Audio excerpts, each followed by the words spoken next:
Agora as crianças do pré-2 vão ler um texto. Então a primeira é a Maria Clara. A leitura do pré-2 é a abertura da obra de Vinícius de Moraes, que se chama Arca de Noé.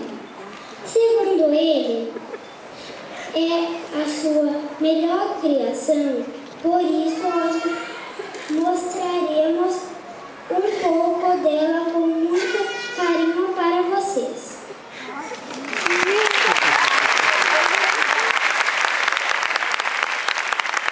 Agora os meninos do pré-2 que vão fazer uma leitura sobre o texto. Você quer ficar aqui?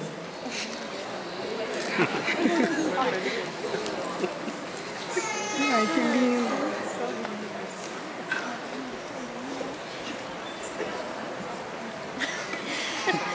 Sete cores, de repente, o arco-íris se desata. Na água límpida e contente do ribeirinho da mata. Tal ao véu tão carente da chuva de ouro e de prata. Resplandece, resplendente no céu, no chão da cascata. Abre-se a porta da arca e lentamente surgem francos. A alegria é as levas brancas do prudente patriarca.